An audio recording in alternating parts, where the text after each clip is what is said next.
is this vowel pattern replicated. Just as this is katal, so this is katal. And this is katal. And this is katal.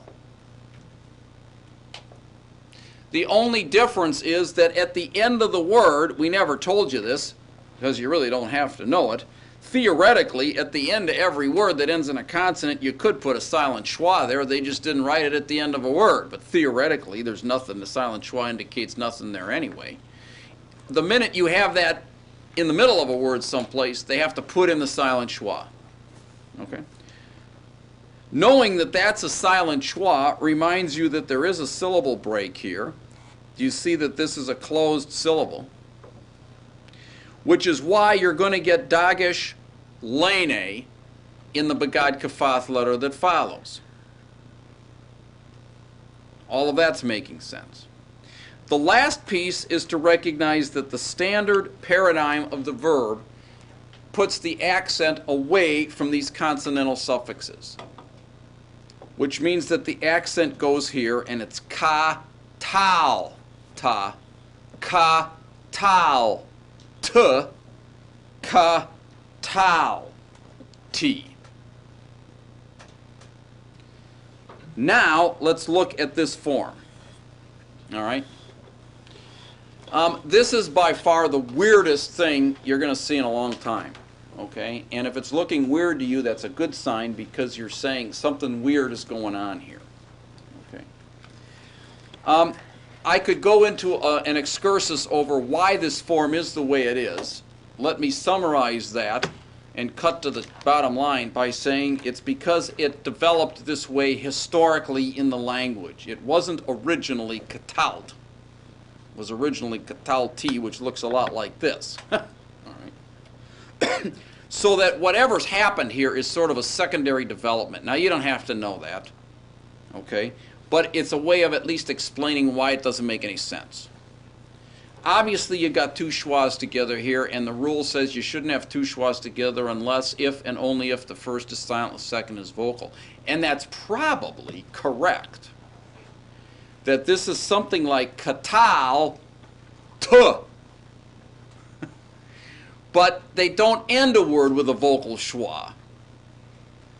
And if for all practical purposes, this word has become pronounced not as three syllables, katal, t, but as two syllables, katalt, katalt.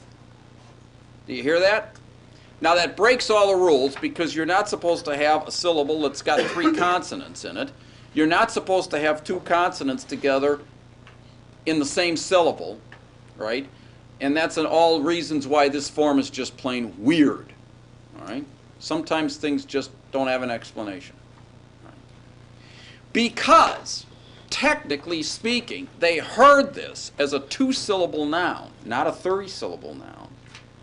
And because the rule of thumb is you don't write the accent if it's on the last syllable, which unless it's otherwise noted, which means it's not on the last syllable. I don't think I said that very well. In practice, no, in theory, I guess, the accent should be here, katal, t. In practice, it's katalt, and they hear all of this as one syllable, and since now the accent is on the last syllable, they didn't write the accent. All right? This is much ado, believe me, about very little. And I'm going way out of my way to explain a lot of stuff. But students invariably will ask, where's the accent there? All right? As you already asked. And the reason is because they heard this as one syllable, and therefore they heard it being accented on the last syllable, and therefore they didn't bother to write the accent because it's on the last syllable unless they write it. All right, now having heard all that, you can almost forget it and just learn the darn form. All right? There's a point at which you just learn the thing, and don't worry too much about all of these goofy little things going on. Okay, once we get beyond that, now everything makes sense again. The accent shows up in this form, ka, tal, t, the way it's supposed to.